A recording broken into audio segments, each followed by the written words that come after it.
Welcome once again. We are off the pitch with TK. We're back in studio. My name is TK, your host. Today in studio, we are joined by former Kaizer Chiefs, Mamelodi Sundowns, Orlando Pirates, Santos, Moroka Swallows, Bloemfontein Celtic, Jomo Cosmos, Golden Arrows, and United FC. You can hear I've counted a lot of teams. When a player has played for so many teams, you already know there is something. There's a story behind all these movements. This guy, when I look at his profile, he played almost 10 years or 10 seasons in PSL. And in those 10 years, he played for almost 10 teams. So he was maybe averaging one team per season, but he will tell me more. Help me welcome Patrick Thwala. Patrick Thwala, welcome me out here. How are you? Yeah, I'm good, Pratik. And how are you? And thanks for having me, my brother. Yeah, no, the boy, man. The first day when we gave you a call to say Rishapele round you didn't Yeah, no, it's an honor being here, man. I have seen the program, it has grown. Yeah. So I'm happy to be here. No, and we don't take your visit for granted. We humbly and we appreciate it. Ne? Okay. Autiaka, off the pitch, the good thing you've been seeing the program. And this is where we talk the football things that happens outside the four lines. It's nice and beautiful when you're inside the pitch. Yeah. But before you get inside the pitch or when you leave the pitch, there are things that players deals with. And with this program, we aim to advise and let the public what happened to players. Because sometimes they judge but they don't know the actual story. But this platform gives every player an opportunity to say, no, this happened, this was good, this was not good, and so on. So, but usually, from the beginning, Patrick Thwala ke uthia TK I was born in Kempton Park, la ngaseThembisa. Yeah. But at an early age, I moved to Katlehong. Yeah, then that's when I took soccer seriously. Yeah. Yeah, Kaslabo Skara, Boningiza, almost the same place. So, Utla Kempton Park, how many years, give or take? Kempton Park, I'm sure I think I was about six years old. Then I moved to Katlehong. Yeah. Then since then, I'm Kulela Lapo. How fit a Rakmoso Udlala Bolo Busiras or Bolo? Funny story, as Ipola TK. Ipola only took it seriously later on. Yeah. Bengi karate, being shy karate stronger. Yeah. From Safunda Jabu Primary School, I did karate. We asked Gumari karate nalezi into ukuthi esikolweni ngebreak bengilwa nabantu. Later on ama parents ayeze endlini azocomplain ukuthi ngebreak bengishaya abantu lapha. Then that's when my mother decided ukuthi ayithangithengela amaboots lekelele indaba zekarate. Bese ke khani ke ngifocus ebholweni ke. Udlala ball. Yeah, ngidlala ball around 6-7 lapho nje. Yeah. I mentioned Kaizer Chiefs and most people I don't think they know ukuthi uqalile ku Chiefs. Yeah. Ufihlile jwang ku Khosi? Ko Chiefs you stayed there for a long time. As ku Chiefs ngifike kanjani bengidlala kwenye team ebathi Score Metals. Okay, ngiqale ku New Jack City, my local team. After lapho ngaya ku Score Metals. Score Metals it was mostly white. Yeah. Then we played against the Chiefs, abo under 17 Chiefs. Nale team yami ingamla leyo. Yeah. So when we got there, Sabahama, I think about 4-2 or something. Yeah. Then from lapho bathatha Tina and some of the guys laba bengidlala nabo kule team yethi Score Metals bathi so ba joiner during training the next week. Go Chiefs. Yeah, go Chiefs. Then that's how I started Coach Chiefs. Maybe from under 15. That's when I played under Coach Zero, the late Zero. Then went on to play under Coach Ian Palmer, Coach Ryder Mfukeng, and so on up until Coach Asin Zweleng, Coach Farouk Khan. Yeah. Yeah, that's. So, we developed the Kaizer Chiefs sharp. Yeah, sharp. But then, why you never made it to the first team? Because I don't know if you ever made it to the first team, but I think your PSL debut was Santos. Santos, yes. Where's that in Coach Chiefs? Why you didn't break into the first team? Coach Chiefs, man, it was. I think that time we had lots of good players. As mangabala njama players besinawo good Chiefs, good development. Yeah. The same crop of players. Only about a few made it to the first team ngoba thina besinabo like a generation before us bekujabu Pule got promoted kwaba unto Gerard Sibego I think got promoted kwaba bo Ryan Hasfield and most of the players went on loan to other teams. Then thina la besinga promotanga, that's when we decided to go on loan saya kubo Maritzburg City at that time. Yeah. So from Chiefs, after Wasau promoted, you are how old by then? Do you remember? I think I was about to 17, 18. Yeah. Yeah. And then your next team was where? They send you on loan to Maritzburg City? Yes, they send us on loan to Maritzburg City and some of the other junior players, maybe 2-3 players. Bese abanye, or that's when game masifika ku Maritzburg ihlangana ke nabo Jimmy Tau and all those kind of players, bo Mabizela. Yeah, bo Andile Cele were there, yeah. Yeah. Then go Maritzburg, but idlala ko lower division again. Yeah, idlala ko, it was MTN I think. Yeah, it was MTN sponsored league, yeah. And then Udula, how many seasons? On that loan, what was the arrangement there, the loan? Do you still remember? No, the loan was Guti Sodlala, then maybe after 2 years we get recall, or after a season we'll get recall and things like that. So it went on, like I think like on my side, Ngadlala, there was this other, a cup, Beidlala go NFT leyo, Hip-Hop Save I think. Yeah. We had a good run in Maritzburg, we played against Abu Ajax, we knocked them, we played against the Santos, then that's when we Ntatwa Santos and moved to Cape Town. Yeah, so while you look at Maritzburg, Kaloni, on a contract, are you getting paid? Are you a professional player as yet, or also patalo by then? No, I would say we're professional by then. Yeah. Because there was the chairman Maritzburg C to Mr. Hlope, the late Hlope, I took very good care of us. We are born Namachita, so we're getting paid. Yeah. Yeah. And then now Santos after Labanoka ko Bob Save. Yeah. Yeah. Which Bob Save is the now Nedbank Cup, right? Yes. Because Nedlalaki all the divisions, teams from ABC, Motsepe now and NFD. Then Santos Yeah.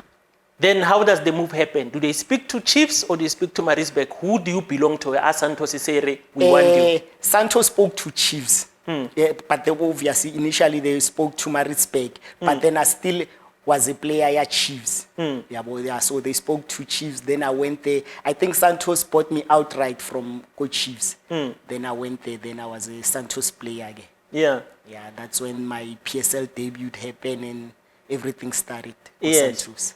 Then how fitla go Santos? Santos that time was popular for like Mahrotman. Yeah. Oh, and tall guys. Undwana short.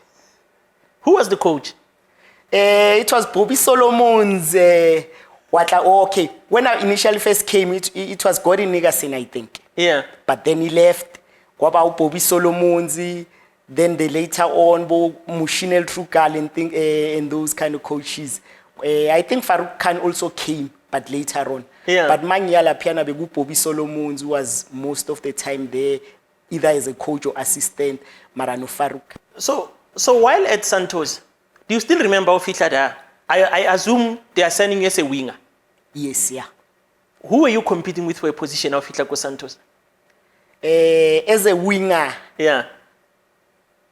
I think who's this guy? Solomons, I think. Yes, he I remember also came with Solomons, and there was obvious Rotman. Was Jonathan Solomons, right? Yeah, Jonathan Solomons. Yeah. Big namanya Rotman abo Vincent Sokela. Yeah. Yeah, so they usually sometimes adlala side, remember. So mina on my left nje because ngathi uSokela nabo later on Kenny Jonathan Solomons. Yeah. Yeah. And how is life how fitla da now? Santos unkile ko Chiefs. Do you have an agent by then to negotiate your affairs, or who negotiates your deal yako Santos? Agent came really later on. After Santos. Manya from Chief to Santos, I didn't have an agent. Bengizikhulumela nje. Mangifika ku Santos, ngathi bakhulumile no Chiefs whatever they bebakhuluma ngayo. Then my personal terms bengihleli naye chairman Santos, Gulam Ali. Yes. But those personal terms, when they present them to you, By then you are 20. Have you reached 20 years by then? You are over 18. No, I'm under 18. You are under 18. I had to consult my parents. Bakhuluma nabo bese bekune into uAfzal Khan. Yes, Afzal Khan, I think yes. he came there. Mina nje bengitshela ama parents ami ukuthi uAfzal uzoza lapho. I think he came here abasayina izinto zama guide nami and izinto njengalezo. Yeah. Bese khaniza ngale. So Afzal Khan took the documents, came to Ekas. Joburg, Yeah. Then by that time, you are studying as a pro, because every professional will tell you how was it financially when they start. Yeah. How is the money on that first contract at Santos? I think for me now at that age, I think at 10 pro nginabuma 18 or something. Yeah. So give me, I think it was okay. Yeah. It was okay. It was okay. Mara uyazi ukuthi back then imali bengekho iningi, but Yes. it was okay ngoba mawuthi uyabheka eCape Town. Ama team at that time I think we were 3. It was Hellenic, it was Santos. Was it Ajax or Cape Town Space? When I first came, we Cape Town Space, but Yes. then I You changed. made on 7 Stars. The 7 Stars were by IX. Yes. So it was only 3 teams. Yes.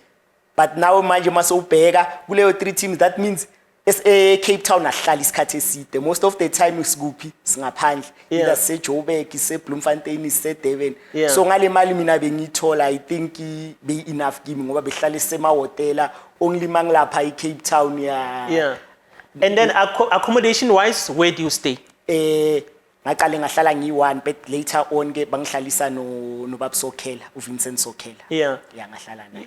Lihlale hotel. I mean, when you were staying alone, was it a hotel or a guest house or a club house? Ngahlala guest house. Yeah. Ngahlala guest house for about maybe 6-7 months. After lapho ngamuvela into ke no Mr Sokhela. Yeah. Yeah. But by that time, lifestyle is wrong. Untwana, you are in a foreign province for you because Untwana Jews. O survive jwang first 6 months away from parents, away from friends, new life, go Cape Town? Yo, to be honest, that was hard. That was hard for me. Ngoba nje mina vele nje bengikhulele endlini, yabo umuntu wasendlini. So Yeah. mawufika lapha, the weather is bad. No gym emvuleni, you know those sacrifices nje. Bekhona nje sometimes thothi team ngisese intwana bayahamba bayodlala eJozi. Thothi bazohamba 2 weeks. So if you're not working hard awukhe teamini. So yazi ukuthi uhlala le 2 weeks kula ya weather miserable and things like that. So you have to push ukuthi mawuhamba ukhona ku18 traveler and things like that. Yeah. So nje bekunzima nje, there were times la ufila khona ukuthi ala ngibuyele endlini. Yeah. Ngibuyele endlini. Because that's one thing that sometimes we forget, the sacrifice a professional footballer make. You go away from everything you are used to. You are going to a foreign province or a foreign country. So I can imagine it can be easy. Yeah, it's very easy. Imagine ke mina bengikhala la Cape Town. What if you have to go to Europe and things like that? Yeah. That's like Cape Town, maybe 2 weeks or in 3 weeks time sizoze eJozi sodlala, then I can maybe ngene endlini ngiba-check nyana ngibuyele ngale. So if I'm in a foreign country lapha, maybe ngizoze ngibuye after 6 months or a year or something yabo. Yeah. So it's very hard, especially for a youngster nje. It's Yeah. hard going away. Ngiyodlala khona. But is there anything that you can say you learned being around those old guys? Because Santos was known for old guys, and like I said, this in Cape Town is a different environment. Couldn't something we develop lifestyle-wise as in Ntwana, being around a province like Cape Town, playing with older players? Yes, TK. As ngibona ngathi ku-career yami, that was the best thing that happened to me.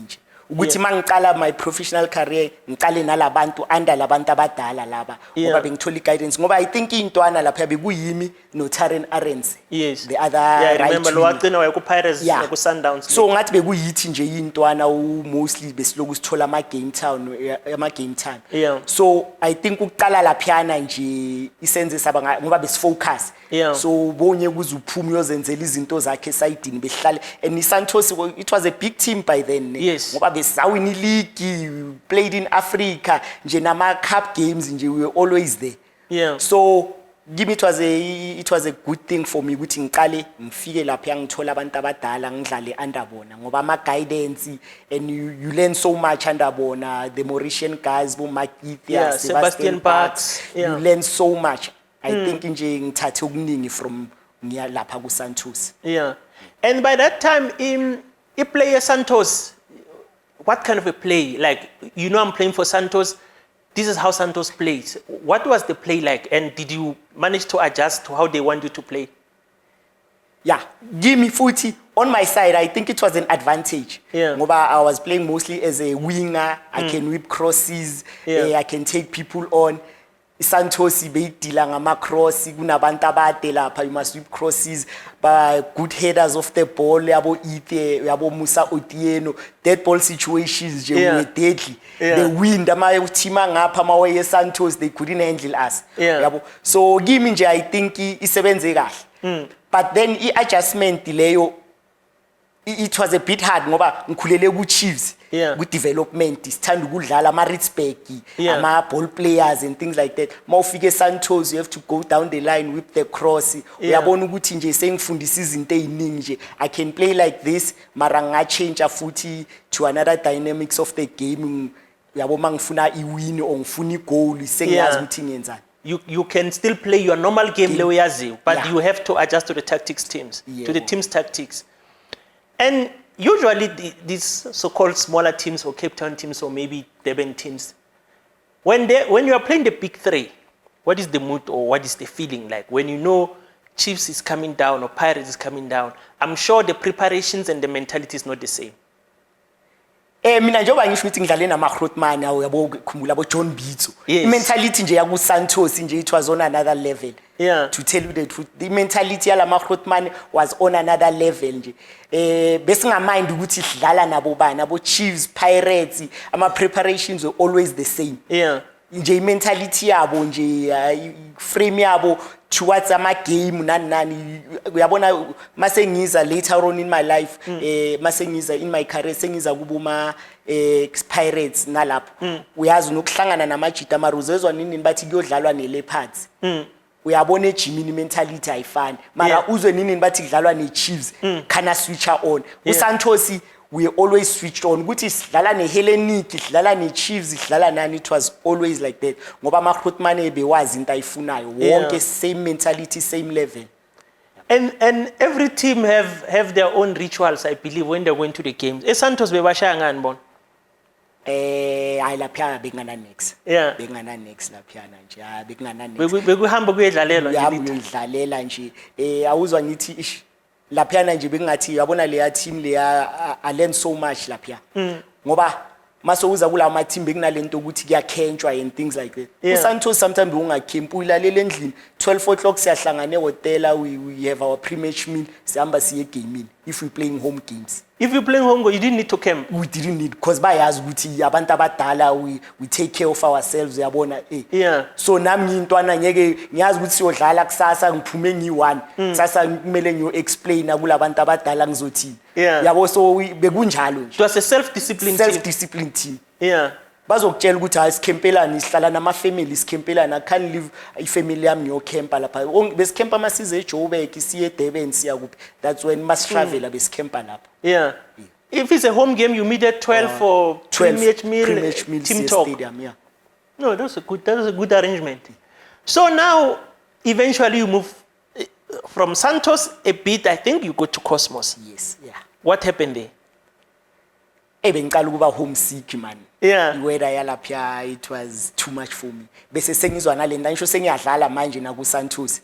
Sewuzwa lento ukuthi bayakufuna lapha, you get distracted. Bayakufuna eJozi. And vele nami sengifuna phela ukhumbula ukuthi from ku Chiefs. Ngihlala le kuboma eRaw le. Ngiyasuka kusho ukuthi angihlala endlini. Ngihlala eRaw. From eRaw ngiyasuka ngiya eMaritzburg. Maritzburg ngimuvile. From eMaritzburg Cape Town. Uyabona ukuthi mawuzwa ngapha eJozi ukuthi man bayakufuna kuphi. So ufuna ukubuya man. Yabo hayi Cosmos vele uBraje athi man woza ngapha eKasi if ufuna ukubuya. Ngize ke I think it was a loan deal angize ngizohlala ngapha Cosmos kancane. But then do you have an agent or not yet? When the loan happens? Lapho agent only then Kaizer ke agent yami uJohn Mark. Kaizer Cameroonian guy Kaizer ke sika negotiator nami ke. Then iCosmos ikuthatha loan for how long? Was it 6 months? 6 months, it was a 6-month loan. Then after 6 months, kuCosmos udlalile? yongidlalile Cosmos yangidlalile Cosmos but not that much ngoba ne Cosmos mangiza kuye the good players abo Tiko bebona ama player mana right man so abo Terminator were still there. Terminator was still there. Yeah, Terminator was playing on the other winger. Abo Jomo, Semi Khalifa. Yeah, remember Semi Khalifa. So na Jomo nje the good team. So bengidlala nje now and then as a sub kanjalo. Then in 6 months yaphela, you go back to your parent team now, Santos. Santos. Yeah. So mangifika ku 6 months mayiphela kumele ngibuyele ku Santos. Ngiye kancane for the remainder of the season. Mangibuya I Sundowns ithi ngize futhi as loan. I Sundowns it from Santos to them as a loan. Yeah, bafuna it was a swap deal kahle. Yeah. Remember who they swapping with? Was Carlos Scott. Carlos Scott. Yes, I remember Carlos Scott. Sundowns naye is homesick ufuna ukubuyela eCape Town nami ngifuna ukubuya ngapha eJoburg. So kwaba ileyo swap deal le. Then you come as a loan again to Sundowns. Sundowns as a loan. So, Kande, how many years did you sign with Santos? Was it 3 years? It was 3 years, yeah. Okay, so now by the 3rd year, you are now on loan. On loan to Sundowns. To Sundowns. Then when you get to Sundowns, I enjoyed it there also. Yeah. Sundowns I enjoyile. I was wangithi mina was like ukuthi career yami ngiqale ngidlala yabona ama Grootman nje. So I took in so much ngaleso sikhathi. Na ku Sundowns abo Charles Mhloyi, Isaac Shai, Roger Fetumba, uyabona nje. Uthotsibo Fetumba ntsebalena. Yeah. I think he was my coach mangifika lapha yami. Yeah. Yeah, ngoba there was this spell la thatha khona. Yeah, yaba interim coach. Interim coach. Yeah. Yeah, ngafikela ngaleso sikhathi leso. So na ku Sundowns nje I enjoyed myself. I enjoyed my Raphael Chuku. Yes, yes, that team. He took me under his wing, that guy nje, nice humble guy, ngadlala naye. But the most tallest scheme ku Sundowns. Yeah, Sundowns I played. Yeah. Ngilon deal yami yongidlalile ku Sundowns. Ngidlalile and starting lineup to say has been. Yeah, who was the coach? Yena unto Roger. Fetumba. Yeah. Ngidlalile. Ama winger bekuwena nabobani? Iwinga bekuyimi on the left, Ushai sometimes go left back. On the other side bekuwa mara beku uqaba Lucky Qaba but bekanga abo Densimake right back. Michael Shatta bekadlala kuphi? Michael Shatta was mina mangifika ngathi bekasahambile yeah. Bekasahambile. Then you are playing ku Sundowns 6 months loan. What happens loan mayiphela? Ilon mayisiphela bebafuna bekumele ngihlale ku Sundowns bebafuna ngihlale and mayikhumbula ukuthi na ku Santos icontract yami vele seyiphelile ngisafuna indaba ze Cape Town angisazingini so la iJozi sengila iJozi man so it's either I stay ku Sundowns bese ke khani kuza le deal Pirates and nakhona kahle angiyi ku Pirates bekumele ngibuyele ku Chiefs from Sundowns iChiefs nayo seyangifuna manje so it's either Chiefs or Sundowns. Yeah. Pirates is not in the picture. Pirates is not in the picture. Chiefs, I think it was when bebaya kuphi bebaya South Korea I think. Yeah. Yeah. So bekuna ama room ukuthi Chiefs yangifuna but ngoba basaye South Korea ithi ngibamele babuye. Mababuya vele ngizoqala ngiyojima nabo izinto enjengalezo.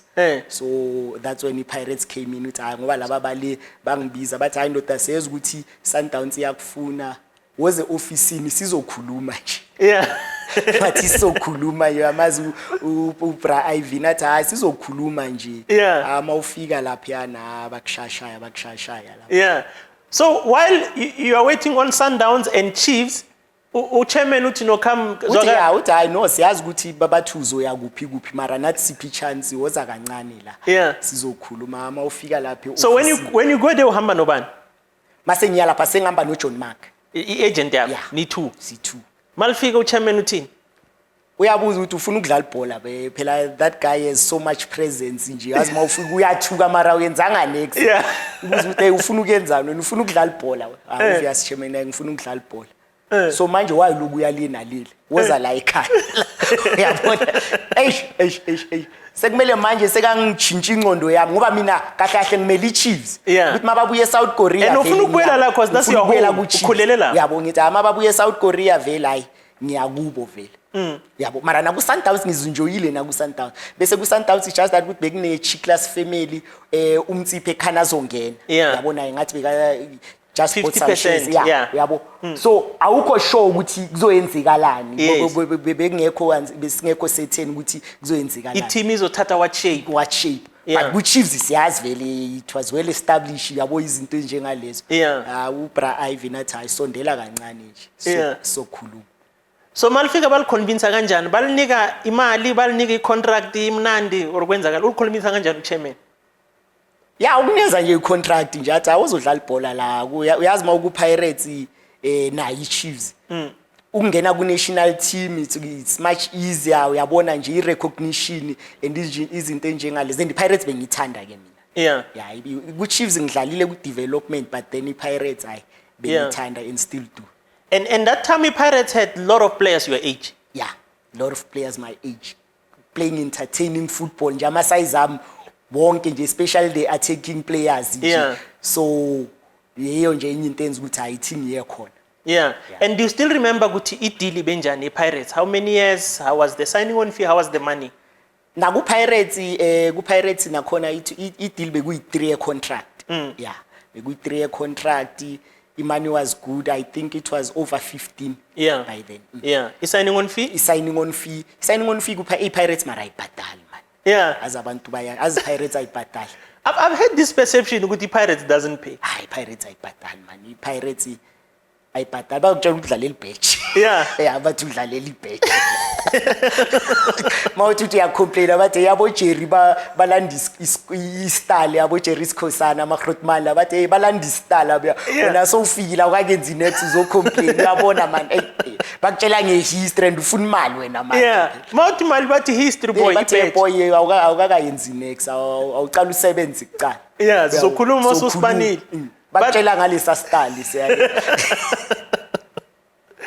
so ne signing on fee ayikho mnandi naku signing on fee but so dlalela i-badge nokuthi i-team enkulu ne-team enkulu and manje kusesenale high play kuzi World Cup yakhumbula kudlala lama World Cup big games lawo uyabona into enjalo uyabona ukuthi hayi man into mawudlala ku Pirates i-recognition uyabona maybe nama international teams ngoba that time vele nje bengifuna ukuya international nami ngidlala abroad uyabona ukuthi man kunalento ibhekiwe lapha so ngithi hayi ithi ngidlale ke ngidlalela i-badge ngithi ngibona i-badge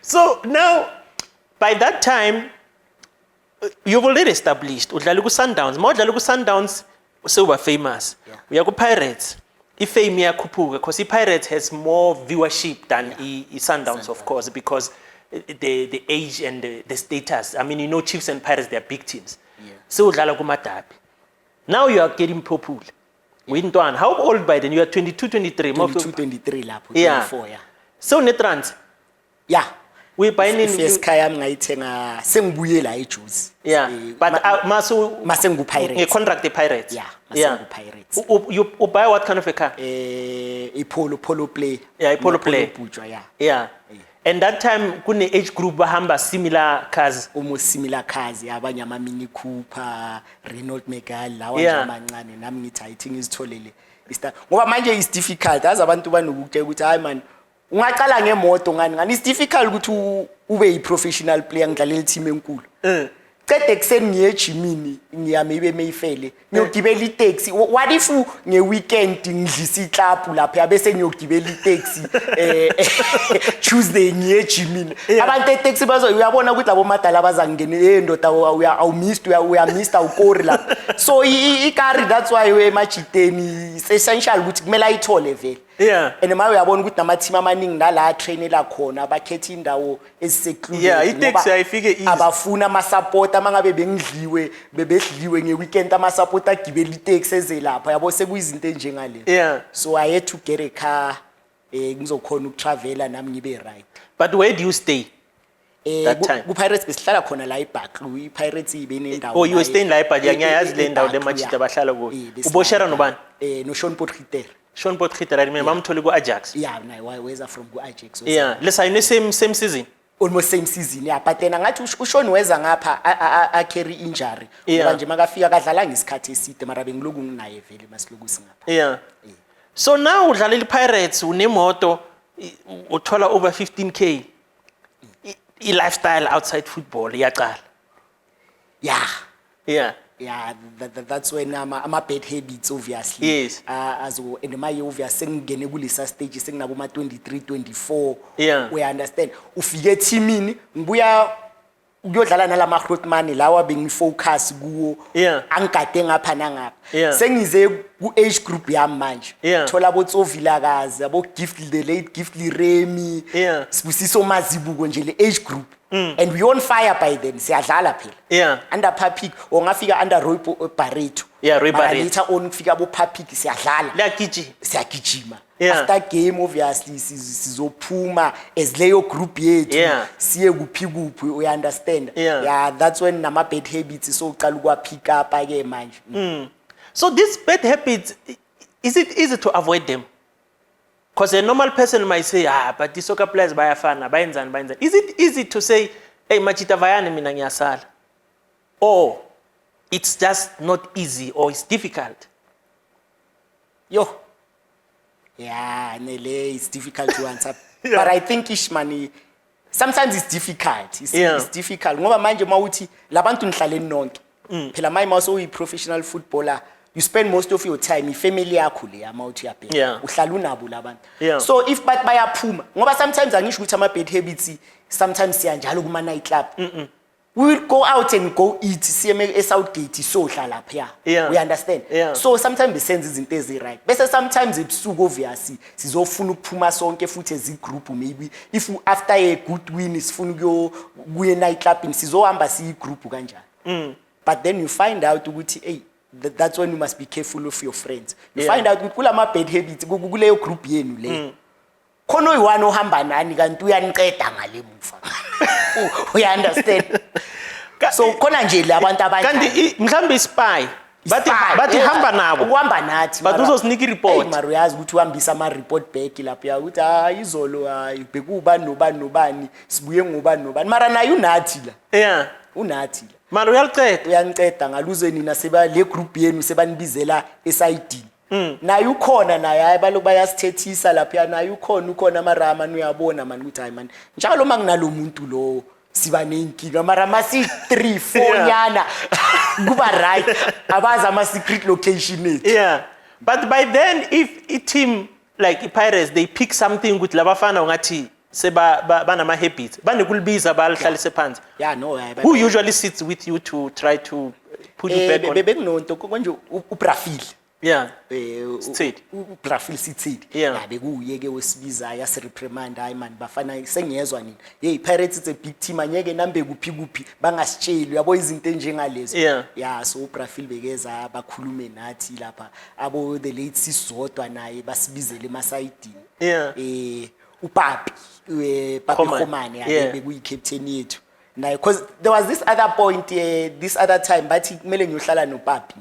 Bathi uyohlala noPapi. Bathi kumele ngiyohlala naye uPapi Khomane ngoba ngathi sengiyahlupha. And I couldn't understand ngoba mina bengahluphi kakhulu. Jaza ukuthi bengihamba naleyo group leyo nje samba sonke.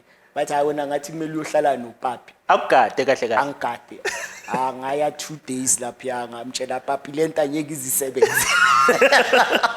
After training ufuna uye endlini so nami kumele ngiye endlini manje. If angikho endlini uzofona endoda kanti uhamba phi ke? Maybe ngifuna ukuqala somewhere mina uyamtshela ngathi hayi uyabona la socabana if kuso abanyekele ngihambe. So akakufuni at least at night good you must be even during the day you must be here. Yeah angisho manje after training sekaya endlini maybe sekafikile uzofika endlini maybe uyapheka okudliwa ilunch lapho. Endoda hanthi wena usho utsamaya kae ke rana ki just straight. Kita ubona late after 1-2 days akarai it's not gonna work. Kuyavaya. Kuyavaya. Then you go back to your place. Yeah ngihamba ngayoyihlalela. So the other time the other thing that I want to ask is in your era, there was what they call soccer babes, where girls will hunt soccer players. Yes. But they get them through Instagram, by inbox. How were girls targeting soccer players in your time? I think bekahlangana kuma night club nje. ngoba lezi zinto zabo Instagram Facebook hayi besingazijwayelanga kakhulu kuma night club nje okhona stadium nje but then some of us were not fans of those things yabo lezi amantombazana marabo wabona nje ahlala khona yabo they are always around sniffing around soccer players always around wabo Steve kudala bakhona ebholweni hey Steve thothi samba siyi group uyabona thina besayifikela nje yabo but then mostly you will bump into them if you go to nightclubs. But you guys had your special nightclubs where you'll go if mhlambe lidlale kahle. Where will you guys mostly go? There was this other nightclub la Randburg intersection. Intersection. Yeah, most of the players behlangana laphana nje. We would play derby against the Chiefs, silwe ground in silwe later on nabo Skara sise nightclubini si ride sonke. Limnandi. Sikhohliwe nje yonke lezi impi zethu zase groundini. So and le club ubeke ya Sunday. Ile club bevula Sunday. Sunday, yazi ukuthi Monday most of the players ba off vele maybe soqala ama training Tuesday. So Sunday nje besinokuzela lapha so ihlalela khona. But you then Pirates you stayed for how many seasons of that 3 years? Was it 2 or 1? I think I stayed for 2. Then the last season ngaya on loan. To Golden Arrows? 2, half a season, Golden Arrows, then Celtics, I think. Still loans? Yeah, still loans. When do you decide that I want the loan? Is the management shifting you from Joburg or you are no longer getting game time? I was no longer getting game time. Kwafika uPapiki, then uPapiki, the team was doing well. Before I figure bengidlala vele. Noma sekafikile, but then ngakhatlesike uGift naye sekaqala ukupick up again. Then Gift Lirem the late Gift Lirem took over. Then nami ngiyabona ngifuna ukudlala ngoba ngisafuna ukudlala na ku national team ngahamba ke ngacela iloan and the Pirates in a good relationship ne Golden Arrows. Then ngaya ngale Durban ku Arrows. But man, that time you've already picked up a bit of habits there from like Joe's. Most players tells me Durban like US in terms of bad habits. Tell me about this Durban bad habits because you are maybe the 7th player to tell me ukuthi Durban is not a good place. Durban is not a good place. Into ngise ku Arrows, as a funny story. Into ngise ku Arrows ukuthi khona i-coach ala eKaslam, Mr. Kabozondo. Yes. So uyele ku Arrows. Yes. So ngithi nithi ngiye ngalazi maybe ngizadlala ngalazi. And vele kunomuntu waseKasi nani. Ngiye khona iyo nje into engise eDurban ukuthi hayi team yodlala ngale and iArrows that time beyisaqeda ukufika idlala ibhola elimnandi abafana bestand ngathi awuthi ngiye ngale mawufika ngale first meeting yami no coach nje ungibizele office nathi endoda ungezi ngale izitori zakho zaseJoburg ngithi ngizifakile mosenkingeni sengizowona ngisayifikela nje kanti ngiyenzeni awungalithinti angakathinti nje ground awungalile i-loan deal ukuthi ngizala mangifika babize officeini but endoda imana ungezi ngezitori zakho la uzosiconfuse la hawu sengiyenzeni manje and mina ngiye ngenqondo mentality ukuthi manje ufuna ukubalekela lezi zinto lezi angapha ngiyodlala ngale ma yabo mase kufike sekukhulunywa kanjalo so uyabona ukuthi ngathi kuzi problem manje you to running away from problem kanti already by petty file ifile engekho yabona lento engisho ngithi sometimes man khona lento ukuthi i-perception and which is totally wrong ama players mina amajite engwaziyo nje okay azoba frustrated now and then maybe ithi umuntu ahluthuka inhliziyo ahambe go out maybe abe late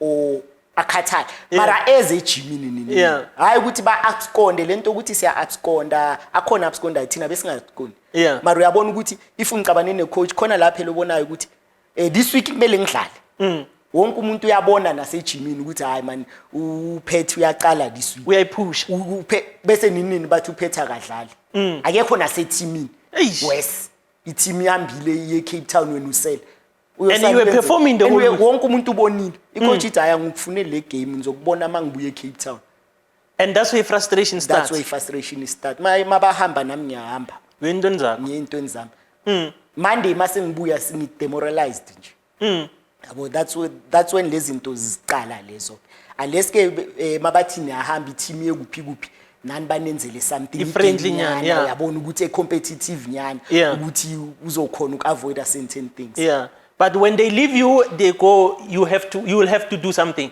Hey, I can't go to Vision Active one on a Saturday morning. Yeah. Or 3, bona mabadlala ngo-3, nami ngo-3 ngise Vision Active. Yeah. It's difficult. So this Durban, what is easily accessible in Durban? Is it kumnandi? Is it ladies? Is it nightclubs? What is easily accessible in Durban in terms of distracting a footballer? I think everything ila eduze man. Everything. Ama nightclubs alana, the beaches here, yonke into nje ila. Nightlife nje. It's a fun place. It's a fun place. Tuesday uthi Espe uyothenga ukudla. Kugcwele Espe sakhona kuno music lapha Espe. Uyabaleka ukuthi uye McDonald's uyothenga isapha. Khala music eMcDonald's. Uyabona nje nightlife nje. It's a partying city. No. Yeah. Most of the players won't survive lapha. Yeah. Then you stay how long go Eros on that loan? Ngihlale i6 months leyo. Ngihlale i6 months mina bekumuntu ukuthi bengingala fast man azi bangekho happy. Awuna patience. Hayi angina patience especially bengizaza ngisho ukuthi njani bengizaza hayi man hayi ngimnandi so if ngifila ukuthi la ngiyadlala la kumele ngidlale. Yeah. We understand. So mangifile ukuthi angikho right ngiyamlanda icoach ngitshela icoach angikho happy ngento so usho if angidlalisi ngicela ukuhamba. Yeah. So uyamtshela ucoach Khabo ukuthi I'm not playing. Ngithi angidlali. Yeah. So if awufuna ukungidlalisa and kuwes ngoba wena wangona ngisafika wangitshela ukuthi ende bengize ngengcondo yebhola yabo into enjengalezo. So ngiyakhona ukukhuluma ngithi hayi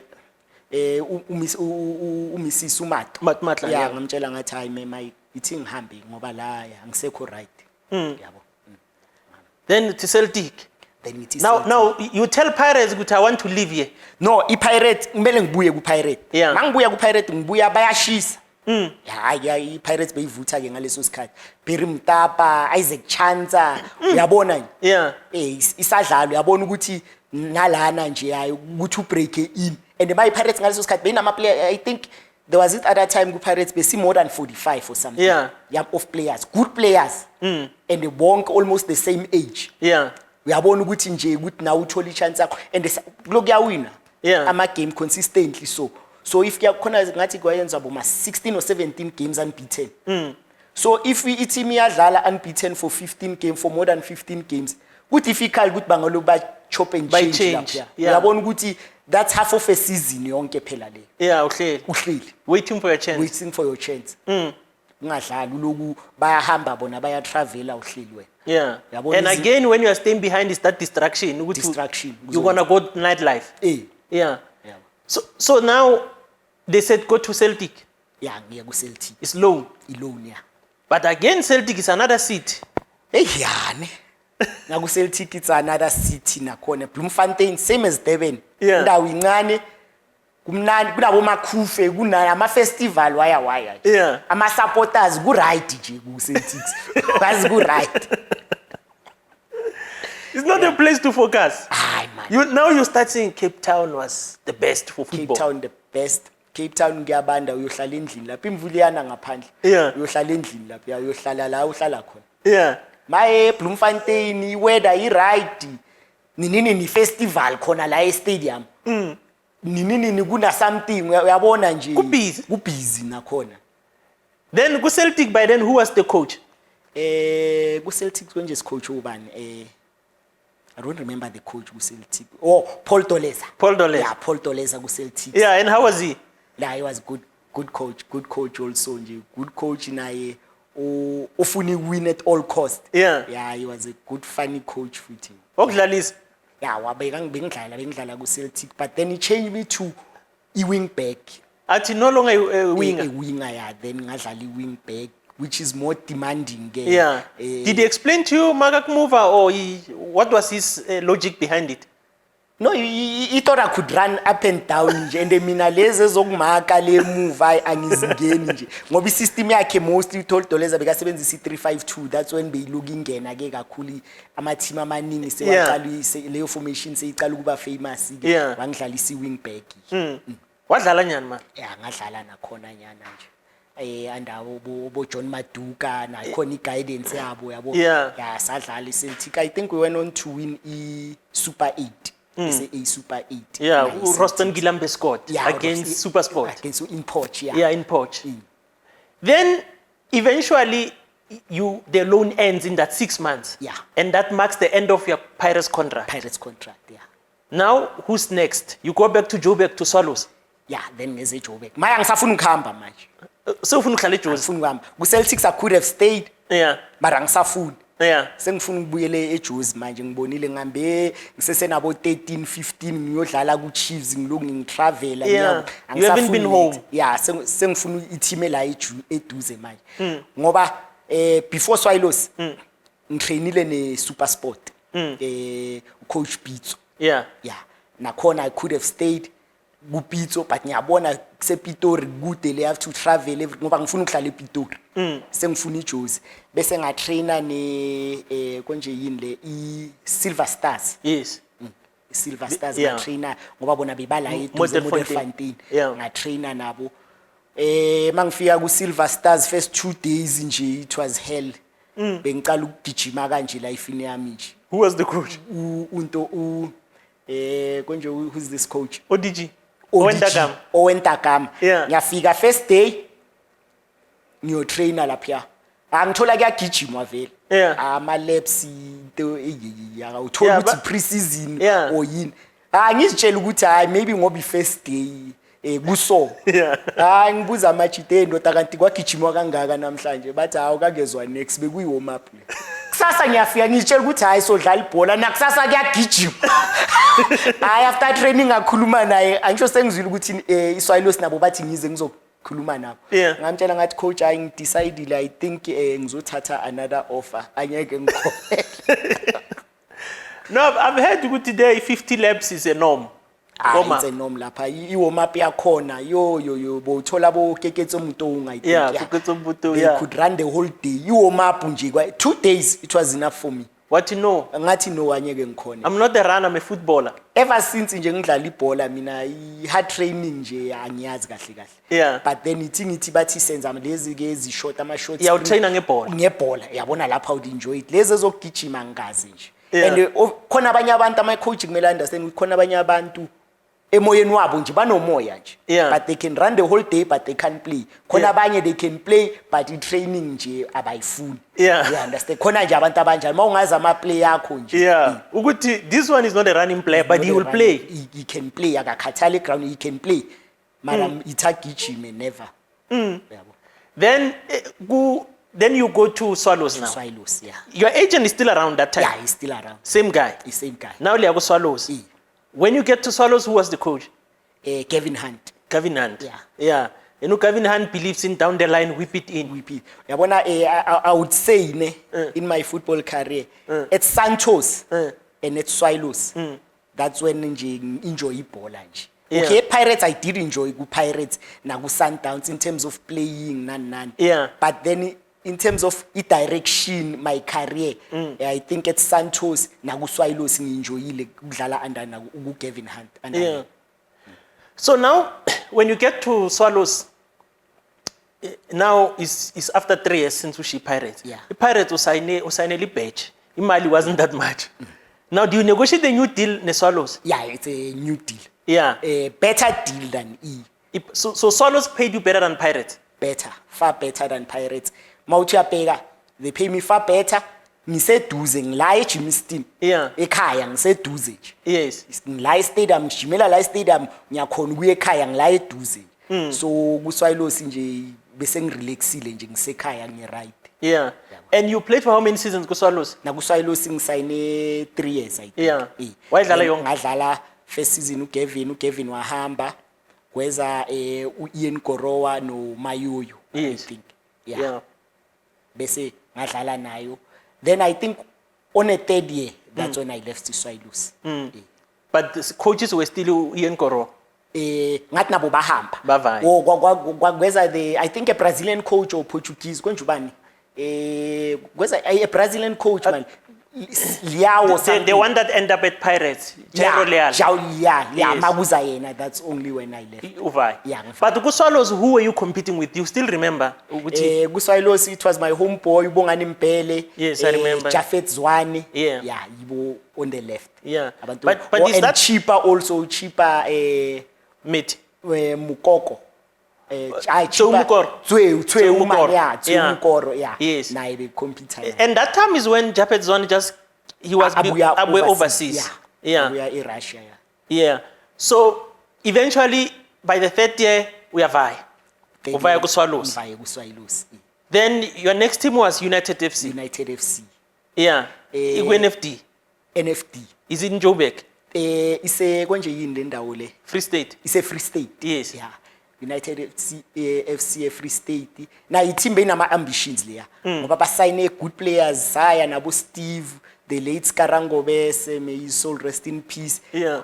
Isaac Zwane. So nje we had good players nakhona lapha. Junior Kanye also came. Yeah. Yeah, nakhona we had ambitions nje ngale team leya. Yeah. But NFD. Then nakhona mawuthi yabheka lapha kule team basayinile perception ukuthi basayine wonke ama bad boys ahlangane sewahlangane Free State manje wonke lama bad boys abo Skara abo banibani. We understand kunaleyo perception leyo. They man lo chairman we United angalanda yita asali mara bonke ubabeke side ne team ne one ama bad boys labantu. Ayikho into ezophuma. Ayikho into ezophuma. And asadlala. But you azange likhona ukuyipromote. Yeah, eventually liyavaya. Eventually siyavaya ngoba my mawuthi abheka siye laphana ezama so called big name players. Yeah. So kumele abhadale bonke labantu. So if imali yakho nini so uhleli boma 2 months awuyithola or 3 months uyabona kufika lezi zinto lezo ithi ngithi mina ngiyadlala. Eyami ngiyayithola but wena ngoba usebenchini or maybe i-team ayitravela uhlala usala awuyitholi so uya complain. You understand? Uyabona ukuthi it's no longer manje leyo group ukuthi besi kuleyo group besi 15 of good players. I7 iyayithola imali, i7 ayitholi.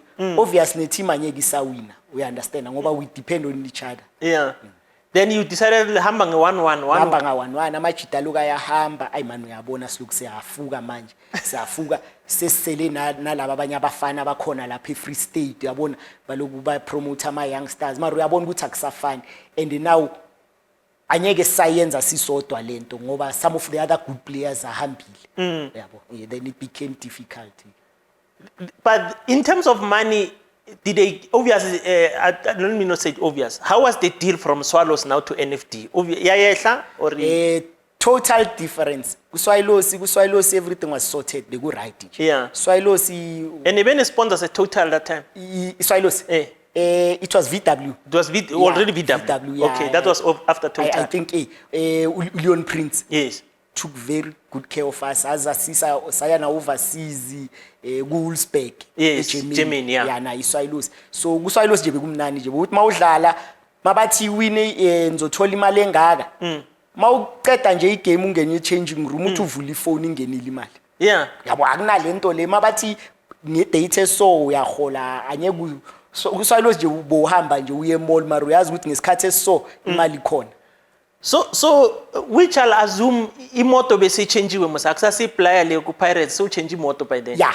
No ngafika ngayo but then change to Mini Cooper then later to into Alpha. Yeah. Alpha Room. Yeah, Alpha Room. Yeah. Ngeswalo imali yeSwallows. Yeah, kuSwallows. Yeah. But when ku United FC imali yehlile because it's NFD and nini yafika nini ayifika and manje le bebahlalisa ko emaplazini le endaweni nje deserted nje. You were far from things. Far from things. I-town incane nje la khona nje so nakhona sile mara manje now and then usifuna ukubuya ngapha after game siya driver siyabuya ngapha. Uyabona nje ukuthi shi ayihlangana amajita ke mase wahamba nawo nga-1-1 amanye sewangala uyabona ukuthi hayi nathi siyabona isekho into esihlalele la tisibuye. Then that was your last team. That was my last year team I think ku professionals. Yeah. Do you decide your agent tries to look for another team or what do you decide? Yeah, my agent okay because by then you are not 30. Yeah, was still young. You were still young. I think was about to ngibe na 30 bebe ngiya lapho. Yeah, so agent try amanye ama team. So my mouth abheka sithola ama offers wakude futhi. Benginawo ama offer ukuya ama province ngihambile except Limpopo. Yeah. kumele ngihambe ngiye Limpopo laba bophulukwane bayafika but phulukwane vele nje bengizwa ama rumors ukuthi bayafika iLeopard bayangifuna ngibone ngithi hayi anyeke ngilunga whatever and no ngifuna kuba la eduze o ngizaba nje la eduze ngekele and focus on other things. So that's when you decided to I know I'm no longer considering anything outside Jozi kungcolo ke ngiyeke ibhola. No bengasafuna ukuhamba ngoba bengwathola namanje as we speak ngiyathola ama team abathi bafuna ukuyodlala kuboma yini le ABC izinto enjengalezo but then I don't think nje thothi uzothola i-team meluye Northwest uyabona hayi not anymore. You've traveled enough. You've been far away from home long enough. Ngikhathele because everything happened ngisesemncane kakhulu almost izinto eziningi zenzeke ngisesemncane uyabona ukuthi nje a lot happened so nje kuthe makufika la mo age abuma 27 to 30 sengiya lapho nje I was getting tired. So you mentioned at Santos and Swallows that's where you enjoyed your football in terms of direction. Pirates, you enjoyed football because of you playing. That was on the pitch. Off the pitch, which team we say when I was playing for this team in life, when I'm forgetting about football, enjoying myself, that I had a good life, good fun when I was playing for this particular team? I think with Santos. And also later on manje Swallows, but with Santos. Santos man, Santos I was in the right frame of mind ukudlala ibhola. I bengakaboni izinye izinto, I was not distracted. Santos you could save more. Imali yakho you man bo focus as bo ye gaming on a right frame of mind, bo right. We understand. Swallows later on okay beku right financially nani but then ukhumbula ukuthi so sekhaya you are relax manje. We understand. I don't mind noma bangishiyile noma ngekho eteamini I don't mind ngiyabona ya relax imali yangena nyare so I wouldn't mind. So ku Santos uyabona ukuthi hey akumelanga ngisali i-team ayihamba I must always be there. To make more money ngifuna ukudlala that hunger beyikhona yabo later on nje bese ukhathele nje hayi angisafuni next ngifuna kuba I'm content with what I have so ngifuna ukuhlala like us.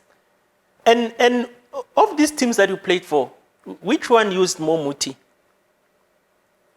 You've been to almost 10 teams. I'm sure kunala skhala was a norm. Yeah. They'll kill me for this. I think Uchomo. And Pirates. Jomo and Pirates. Uchomo, I spoke to a couple of players. They will tell you that he believes in it. You rather ohlala ngaphandle if you don't want to use. Pirates ngikhumbula i-first game yami ngihamba ngiya ngathi team yahamba besodlala neTottenham. So i-team seyihambile mina ngihlangana nabo eDurban le. Mangifika vele ngifika later on ngiyalala. Ebusuku ngiyavuswa umadoda kuvuka bathi hey baba kuyavuka. Your first night uzothi. First night kuyavuka la ngimangele ngikhathalele mina. Hayi no uyangena uyaphuma ushare room nobani by then. Ngafika ngafika ebusuku vele bese ngiyi-1 ngoba amajita besebalele abagogode baba bayakufuna kuyavuka la ama uthi uyabheka ku Karate uhlangana namajita nawo ayangena somewhere yaphuma kune special room lapha. Then when you get there what do you find? No mawufika lapha uyazi lezi zinto i-cleansing angazi bayibuza ibizani le u-cleansing nokuyogezwa nje ileso sikhalakhala ezinjalo ukuthi hayi kuyagezwa niyaphuma izinto enjengalezo. So Pirates was mostly ugeza with things. Azange bashise something change room. Kunokushiswa ke lezi zinto zakhona kushiswe nivale ngengubo manazi ibhola azizoyibona izinto. Bashise something then you close with a blanket. Uzivale lezi zinto. Still ngidliwe still mos. I couldn't understand. Still ku Santos bezingekho lezo zinto. Swallows bezingekho. Sometimes ku Swallows there was this other time siba marana up I think eligini. Sinabo mama niyang. Bezingekho lezo zinto. Santos nakhona kwawini league kwani bezingekho kulezi kulawa amanye ama team niyazenza zonke kusasa nishaywe futhi bese bathi hayi lenyanga le ayikho right ithi solandenye kuphi kuzenye futhi lo mfishane lo Steve utamba uyamcava na utamba nyama cishe washisa loyo muntu lo Where? So dlala I think ne-Leopards le. Vele siyafika eroomini uyasibiza uyasivala lapha ngezinto zakhe ulayitela ama-prama stove akhe kwawibhotolo lakhe. Hey leso story uyitamba madoda. Ibhotolo linamanzi nalezi zinto zakhe lawa lapha sekumele ukukhipha ingubo sibaleke shayisana. Hey yabotamba madoda. But yena ngathi limuspanise for a long time. Yeah, I think utamba vele nami ngafika vele khona yena ya ngathi uye vele beku number 1 lapha. Yeah. Bekawazi umuthi. Hayi bekawazi. Ay mara sometimes siyadliwa noma mana khona. Yeah, no masha into bekudliwa sometimes. So after akucishe ukulishisa, do you report him ukuthi hey man muthwalo utlorchisa? Uyazi kahlekwa lapha. Hey man lo muntu uyaslimaza le. Manje nini next game masicala asibiza lapha simtsha yayisho yayitamba be careful this time. Hey, Maripol is another thing, eh? Nah, it's another thing. But vele nje I enjoyed it. It. Yeah, there were moments nje la as onye ukuzwa khohlwa. I enjoyed every moment of it. And Cosmos, I believe good, but there is a time a team will go to Swaziland for this khalakhala. Were you there? No, I mean I Cosmos I baby ngaya. Yeah, but what are the things that they will usually do? Same thing, Jimmy. Uzoba ne special room la ekuze khona umuntu nakhona nehamba nogeza lapha. Yeah. Sometimes ngento engazazi nje. Amanzi are ready or in. Awazi igazilana. Awazi lento leyo. Do you say anything or ugeza uthulilo? Uthi see me now, see me no more. Hey, you can ngisho kuyakhulunywa sabashaya namhlanje laba senzani. Uyabo into njengalezo nje, mara ngathi ubekhuluma wona ama captain obatshela wona. Thina siyalandela masiwa bathi endoda la kusetshenzwa kanje. And my funny thing manje osayina ama contract ono negotiate abanitshela zonke lezo zinto ukuthi njengoba usayina nathi la thina sisebenza kanje sisebenza abakutshela ngebhola ukuthi endoda la kumele udlale 50% of the games into isoso abakutshela ukuthi sinama special program yethu which is we must follow la. Yeah.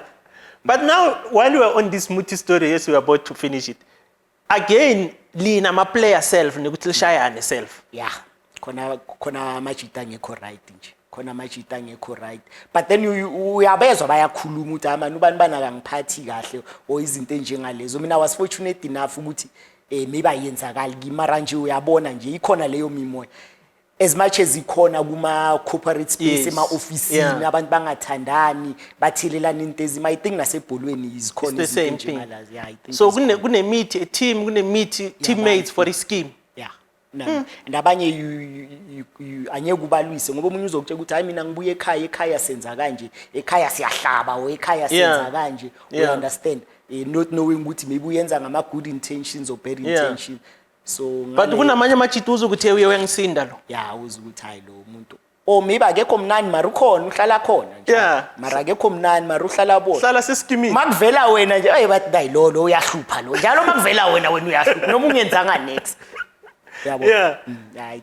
So tell me, while we are on that, you mentioned the Tottenham game.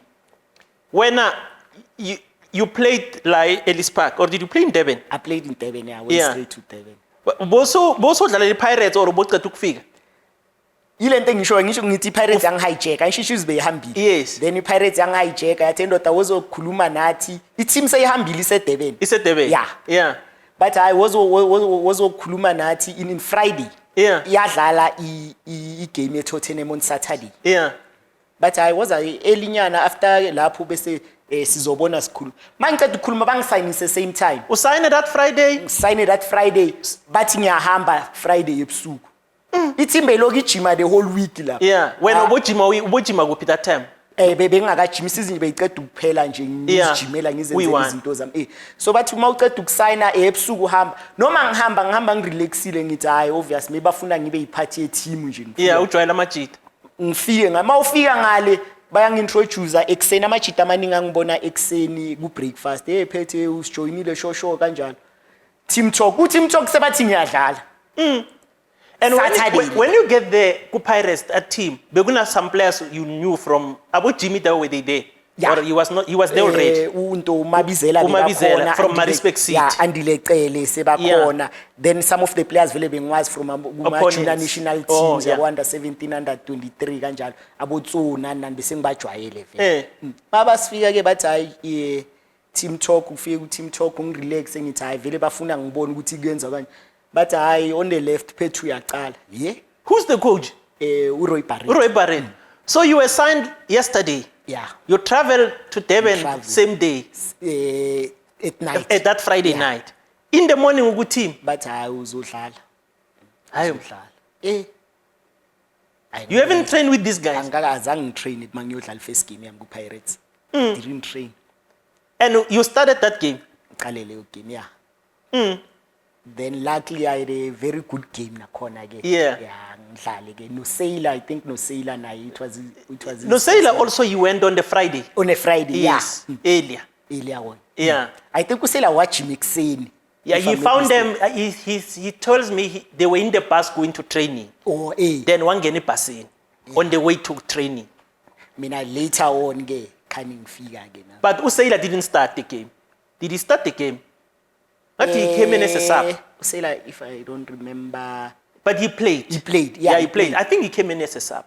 I think he started. He started the game also. I think he also started. So it was more of trying new players. Trying new players. But tell me about that game.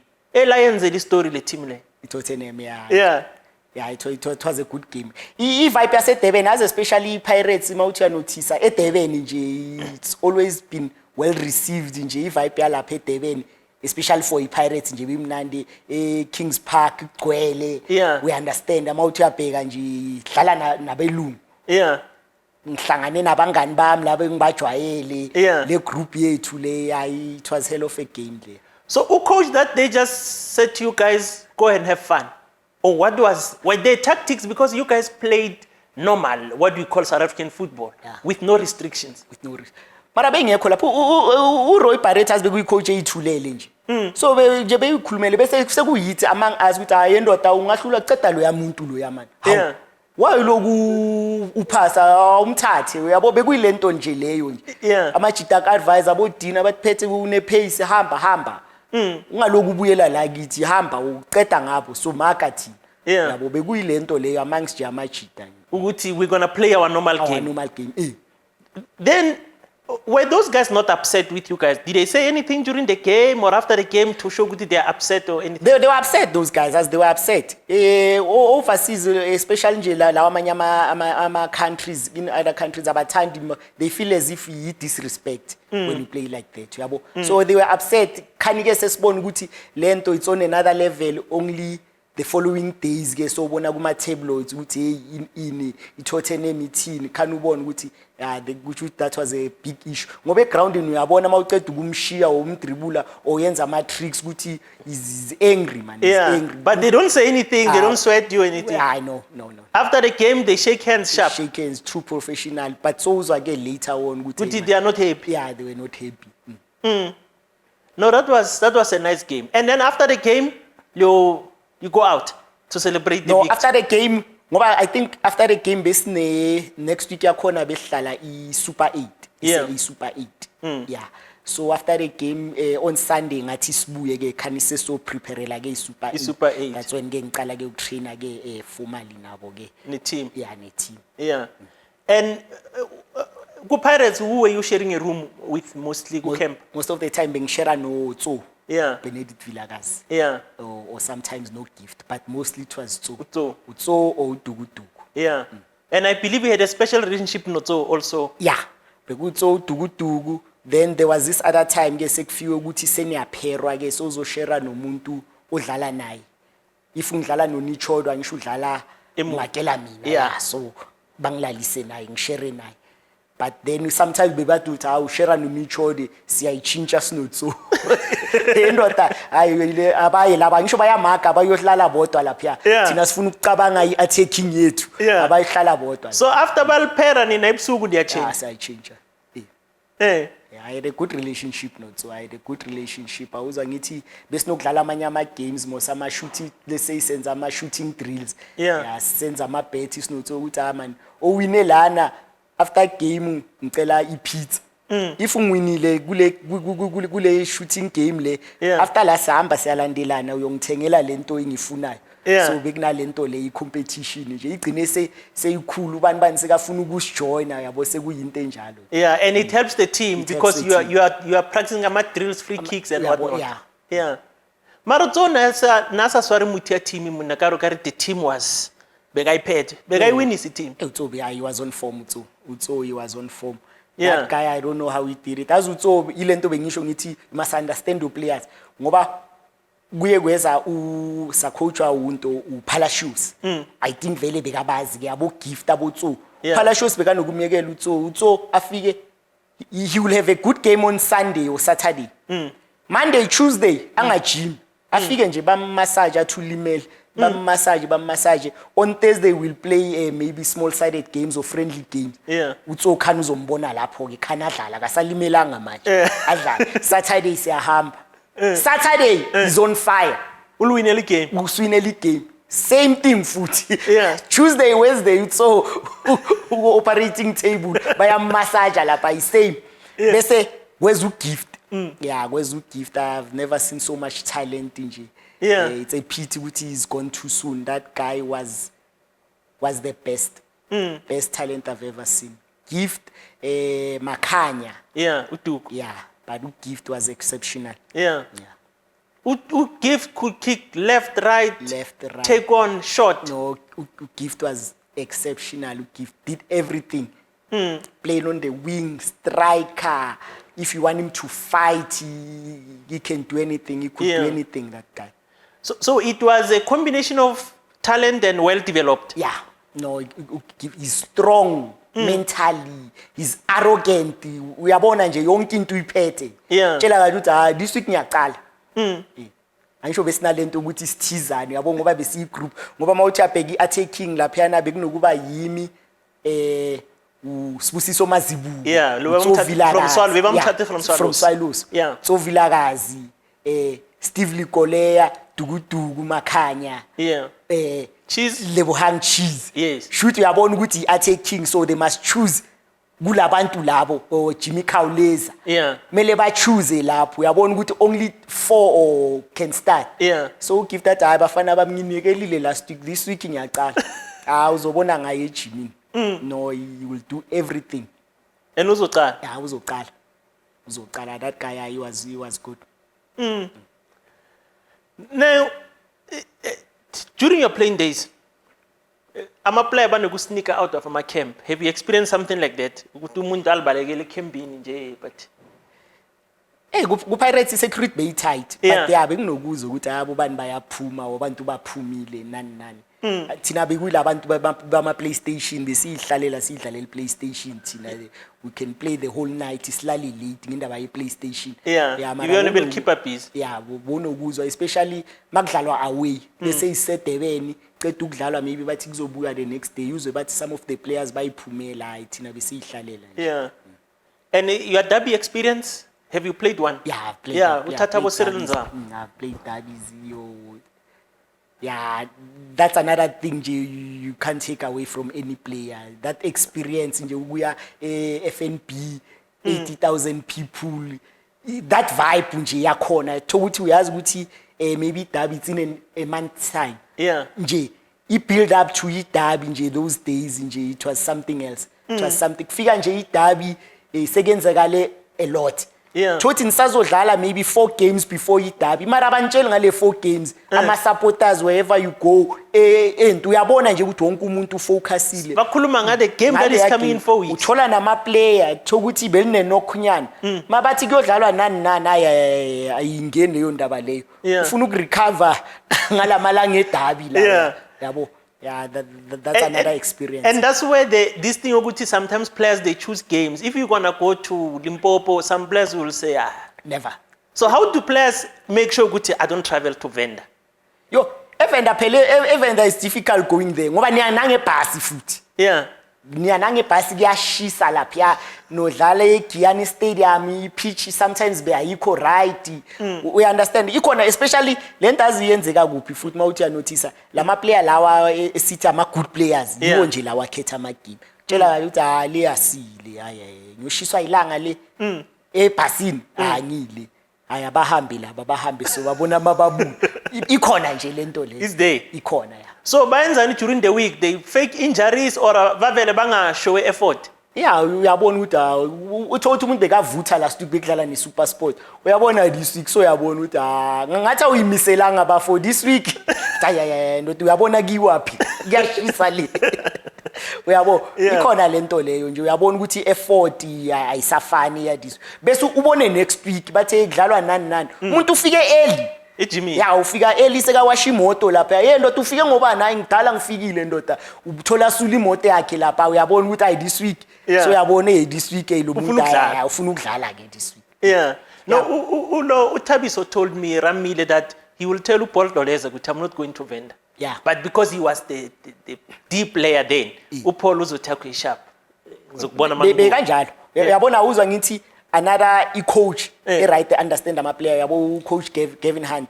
No that guy is exceptional. Uzokutshela ukuthi I know TK this week angikuneed.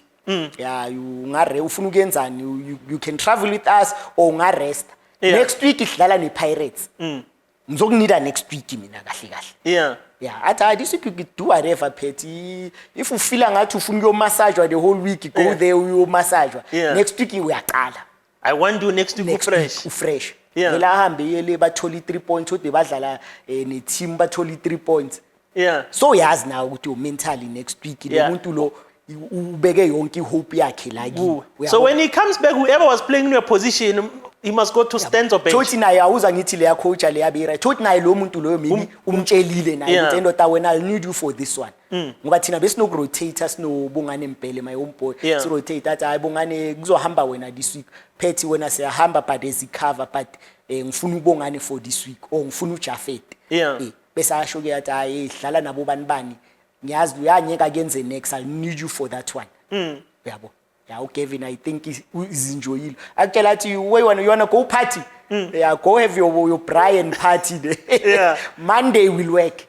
Bese Monday mawuza nawe angisho uhambile uzinjoyile. Monday mawuza ukutshelile mos ukuthi you can enjoy Monday so seventh. Uza right.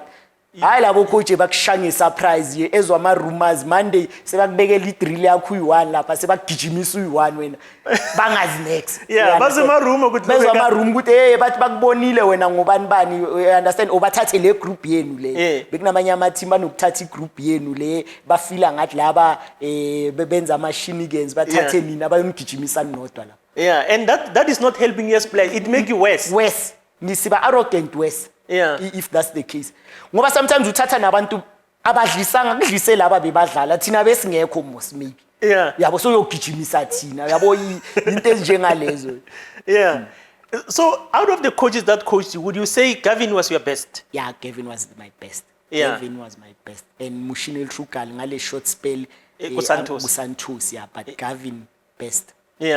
Best. And what's your experience with agents? You had one agent throughout your career.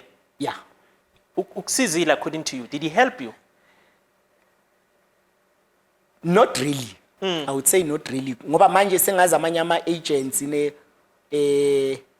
mina mangijoina yena ngoba bekana ama connections abroad. Yabo he was a Cameroonian. So bekana ama connections abroad. Mangiya kuye ngiye ngokuthi ngifuna nje ukuyodlala ngoba nale type of football I played uyabona nje kusho ukuthi ngibone ngathi I can fit overseas so mangiya kuye benginalezo ambitions le so umuntu ozokutshela ukuthi hayi makancane and ngiyabona ukuthi no man ngiyashisa la angifuni ukudlala la and mangidlala la ngiba distracted ithi ngihambe uyabo bekunalento leso keep on promising izinto enjengalezo emawuloku promise phela iform into eyenza kanje ya deep ayenzana so mangise formini ngifuna ukuhamba bese ngithi ukuthi no the market is not right manje yabo some agents babheka isikhwama sawo ngacabangela iplay your interest uyabo ngitshela if the market is ithi ngiye mina ngizohlala lapha bese from lapha I can move on somewhere akafuni no sifuna ukusendaweni right sifuna ukusisikhathi silokusehamba ngaleso sikhathi yabo and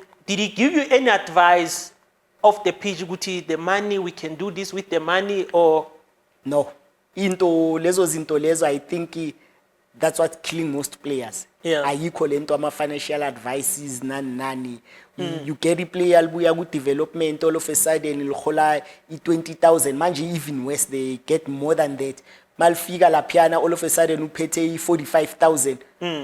Obviously, akana background ukuthi uzoyenzani ngaleyo mali. Yeah. He'll spend it recklessly. Yabona, I think that's the biggest problem esifaceayo as ama-players and nama-youngsters. Ngoba namanje, I don't think it's still been addressed leyo nto, even now. I don't think so. Yeah. I don't think so. And sometimes agents must play that role.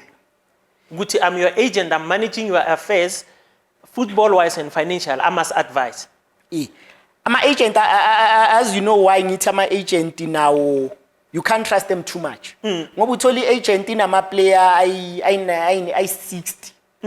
Phela ngisho wala eSouth Africa kuphela. Uthe Zambia lama-player lokawabona mebabuya kuphi in other countries. Ba-under wona lama-agent. So it's very difficult ukuthi uzabheka ama-interest akho uyi-1 TK.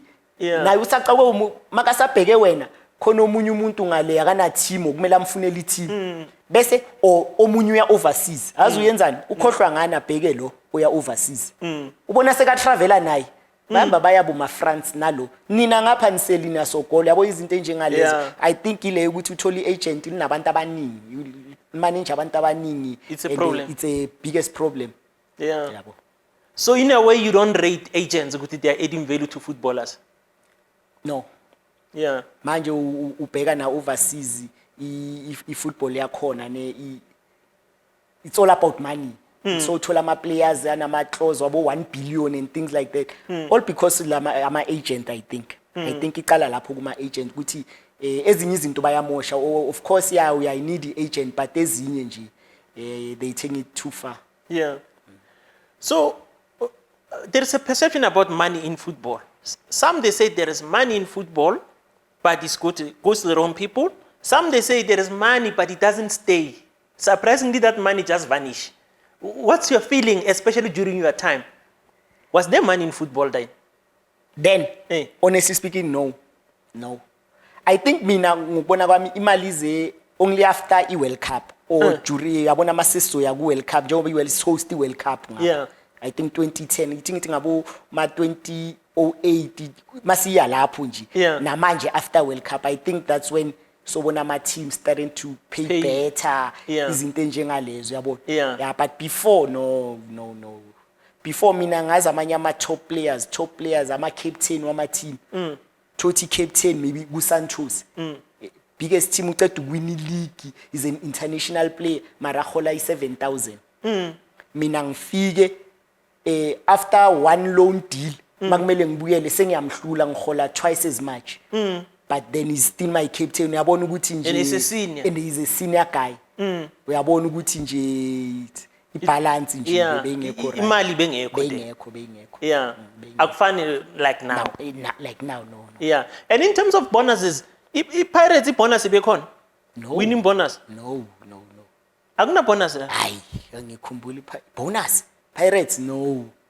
Hayi angikhumbuli. Maluwinile cup? Alshare nix. Hayi angikhumbuli.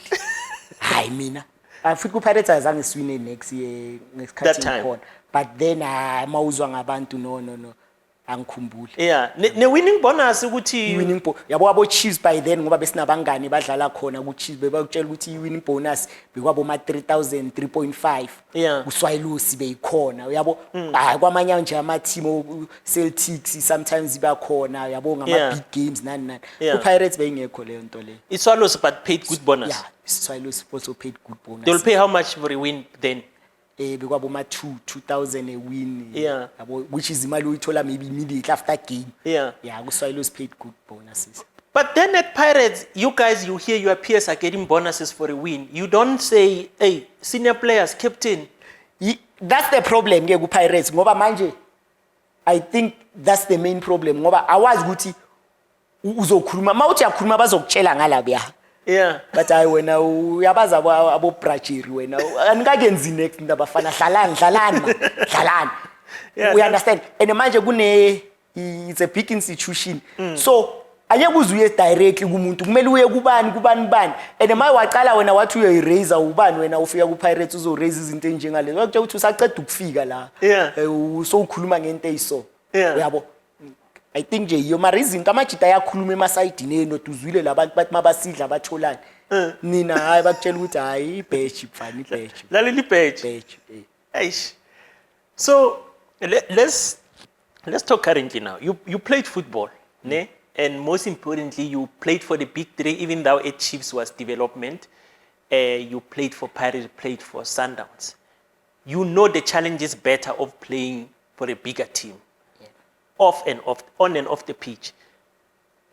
Advising Thwala Manch that is gonna sign by one of these big three. What is it gonna be like now after you sign with these guys, and how can you avoid habits, bad habits, so to say? How would you advise out izo sign or intwana izo sign manje ku Sundowns or recently signed Chiefs Pirates? I would say ngathi ama opportunity are much greater now kunama opportunities abhaya ne so it's up to mindset yaloyo mfana loyo uyabo if ukhule ku development right ne family structure into right abantu bazoloku baguide now and then ngoba you can easily get distracted easily and it's rare ukuthi ngizothi mangisuka ku training ngiya straight endlini it's rare ngizofuna ukuqala somewhere emall we understand so it's difficult but then awuzwa ngithi manje financially it's motivating uyabo ukuthi bangadlala national teams or going abroad the much greater opportunities ukuthi athole lezo zinto lezo but ama distractions nje now where you can easily get tempted ukuthi uphume ngapha so I would advise ukuthi ube ne structure isi right around wena you choose your friends right you focus nje uziphe nje ukuthi hayi ngicela nje ngalele next 7 or 10 years nje ngifocus kulento le because that's what overseas players do but focus ebholeni you can find him abo Messi they got all the money they want but then ba focus lapho you never hear stories about never hear stories about uyabona and money wise how would you advise ukuthi this boy all of a sudden you mentioned you take a player from development he's got 45,000 if you were to advise good boy sales over 45,000 how can you structure this money so that it can look after you after retirement? I think teams I think teams they got a bigger role to play in that man as there was this other time Negu Pirates I don't know if they still doing it now ithi ngithi uzohola i20,000 first 15 days bazokupha maybe 13,000 then after nge 15 or 16 kungene i7,000 we understand so anyeke uzulizwe player lithi hey man hey benganamali yokuze gymini ngoba uzoyithola uyithole uyabona so they were more like paying in after 2 weeks fortnight after fortnight uthole enye balance yakho uya ngawo ukuthi uyifune kanjani mangabe bengithi 20 ithi ngithi omunye athi ngifuna nge10 we understand which is uyabona ukuthi at least bayazama but nangalezo maye ukuthi in terms of sekuya kuma signing on fee amanye ama team signing on fee bayakunikeza yona yonke mabakunikeza yona yonke which is good ngayithatha yonke ngiyothenga indlu kwabanye bakunikeza yona kancane mayifika izincane ubona kahlale izincane le anyayishaya ngizomelene we understand so give and take nje it's difficult to balance it boils down to do you have a skill to manage money awuza ngithi thola nje abantu aba right around wena manje ama financial institutions ama bank lawa I think that's the best place ukuya ukhulume nomuntu lapha bakumanagele yona because you can't trust lama agents ayasuka manje ayale overseas le uyofunana nomuntu le yabo so at the end of the day if football does come to an end one player said to me this thing it ends it's not forever and sadly sometimes it ends in tears when it ends, you have to do something. What are you currently doing? Have you retired? Yes. Are you still playing? What are you doing? I'm playing. Ngiyashisa futhi TK. Ngiyashisa, you can ask around. I'm playing. I would say ukuthi I was fortunate ngoba yabona ngaya njoba besiku under Chiefs, then I went to Erau. Yeah. Then I did my diplomas laphana. Bese manje I can get contractual legs now and then. Yeah. Ngoba manje ngiyakhona facilitator for another company la eRenbeck. Okay. Try focus yabo. Yeah. Benzela ama courses we sports management, sales and marketing ne fitness instructor course ime ngiba facilitate la zona. Yeah. So nje I think bese ngapha ngirana into I company ngiya train, I'm a personal trainer. Yeah.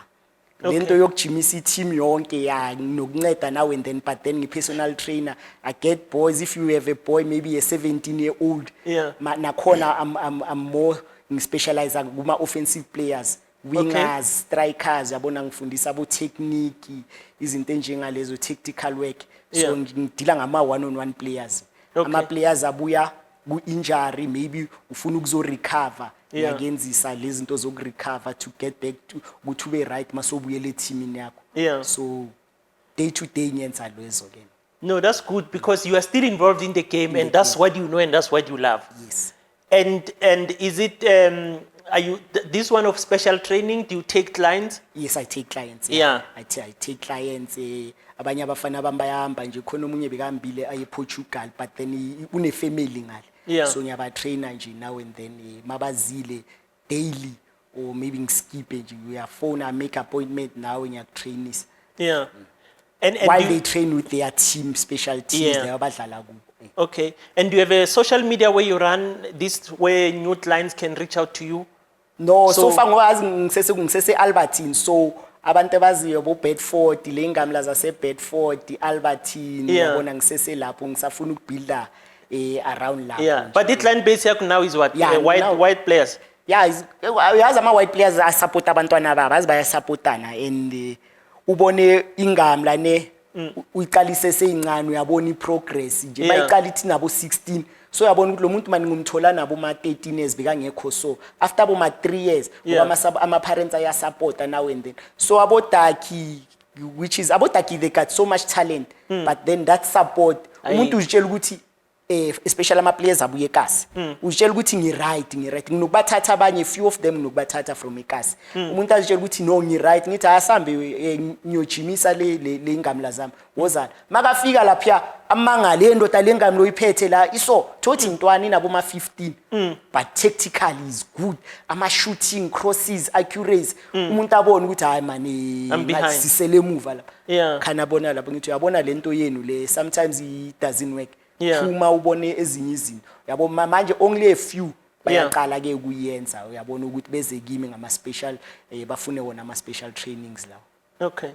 No, I love it, and I can tell you after this show goes out, people will want to maybe give you more of their kids to train, but for now I think if they reach out to us, we'll link them with you, so that you can explain to them your tuition fee and how you do the whole thing, because you haven't got a page where they can reach out to you direct as a business.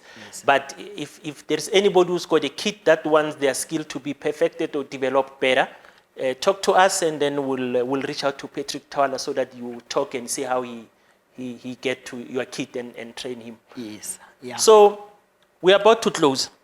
You're a winger, you're a skillful player. I'm sure kune one defender that you knew ukuthi hey alo bengangishaye ngebhathulo. Who was your nightmare defender? I think I know what to be young, but I think the guy was too clever, man. There was this guy, Peterson.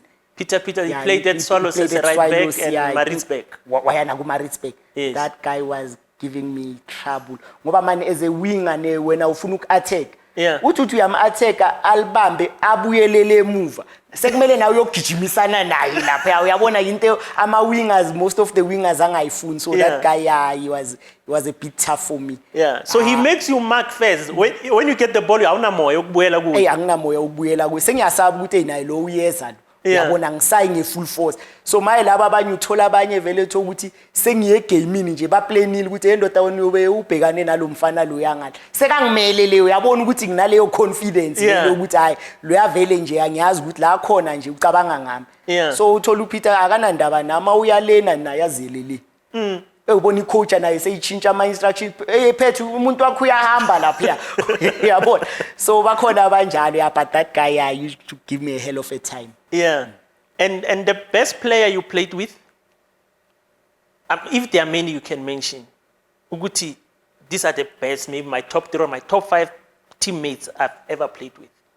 Yeah, I'll say there was this Mauritian guy, Sebastian Parks. Yeah, number 6. Yeah, number 6, exceptional, fighting, tackles, it doesn't pull out, mentality. Mark Ethe also at Cape Town. Yeah. Bese ngize-ke la ngithi Goodman Mazibuko. Yes. At Swallows. Yeah. Also a fighter. Mina azi ngiplay elinjani ngiplay elithanda abantu ebanenhliziyo. Yeah. Yeah. Mina you can be a good player, a skillful player, but then if you don't have that thing. If you don't have a heart of a lion. Ayi man, ngifuna ukusebenza ngento, we understand. Ngifuna ngithanda lama players lawa njalo, player who can fight for the team. Yabo. Yeah, Goodman Mazibuko. Then you find the late Gift, Uchipa, good dead ball specialist, Dugu. Yeah. Yeah, only to name a few. Skarango Bese. Yeah. My homeboy was very, very talented. Yeah. He will do anything he wants to do with the ball. Anything, confident, good arrogance, we understand. Yeah. And when you were, just to go back a bit, when you were playing at Pirates, was he at Chiefs? Yeah, he was a Chiefs. So you guys will speak before it derby or you? Ekaseliwan. Yeah. And funny enough, magaya ku Chiefs. Ngamthatha ngaya naye ku Pirates. Ubrafil wathi ndoda khona umfana lapha uze nalo umfana ngamthatha uSkaraweza lapha eMayfair. Wayojima a few days lapha. Bamiyeka waya ku Chiefs. Athi ndoda sicela mawuze ejimini undlule lapha uthathe lo mfana ngeza nayo uSkar. But they didn't sign him. They didn't sign him. So sometimes teams miss a good player and later on they want to buy him.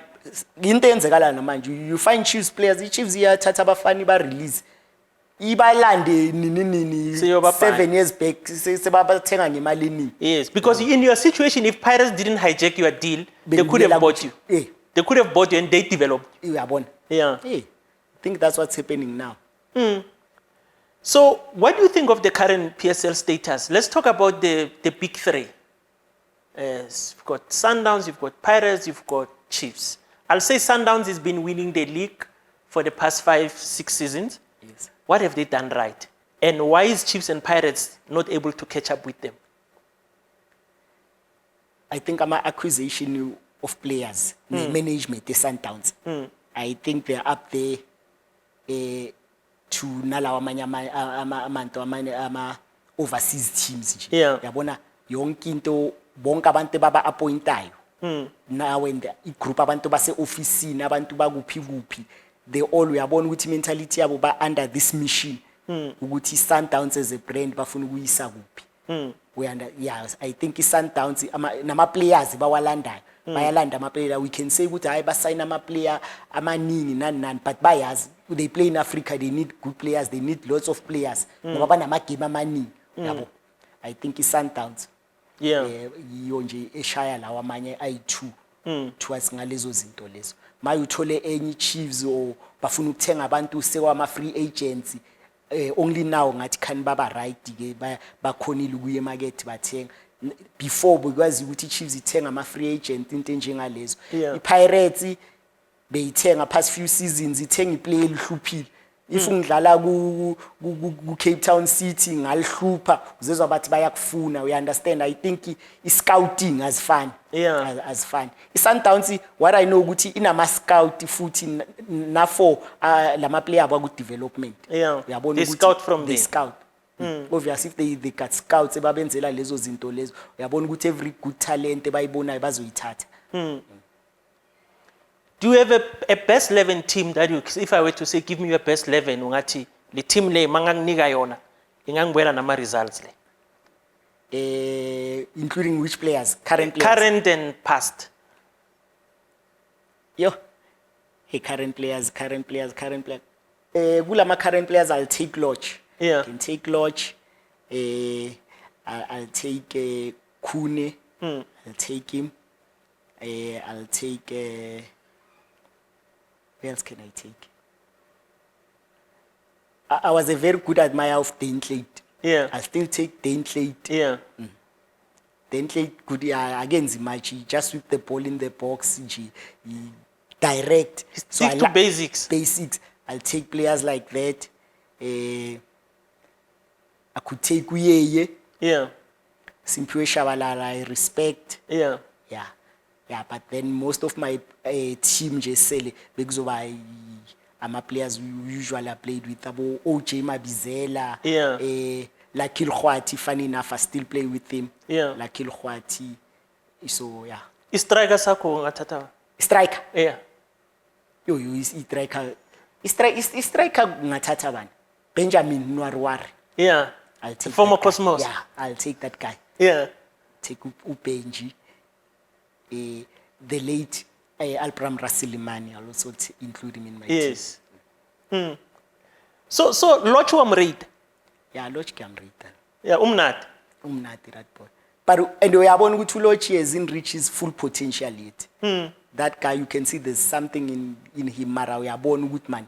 Akakaphumi. I imagine Loch if ngabe ungene ngale ya era le yethu yabo Papik. Yeah. Udlale lapho kusese nabo gift. Nabo tso. Bekuzoba something else. Something else. Abo Tiko. Yeah. Uyabona nje ukuthi bekuzoba something else. Neman, Pedro, thanks Autiaka to spend your time with us and share your journey football. I don't know if there's anything you want to say before I close. No, I know that. I think that will be all. Nami I appreciate ukuba lapha TK, and I hope nje show yakho ikhule futhi nje. Yeah. To leaps and bounds, and good luck, my man. No, thanks, my Auti. And I always say to the players, this is home. Once you are here, you must know you are the friend of the show. Yeah. Sometimes I'll give you a call and say, hey, we've got this topic. Let's deep dive into it, and we'll communicate. Yes. And yeah, once again, I will whoever wants to reach out to you regarding the program you're running, which I like very much, I'm impressed with it, they can reach out to us and then we'll link you with them. Yes, I'll appreciate that. Yeah, thanks once again, Pedro. And from me, TK, and the crew, it's a wrap. Let's meet on the next episode. Continue to subscribe and share the channel. Let's make the show even bigger than it is at the moment. Thank you very much.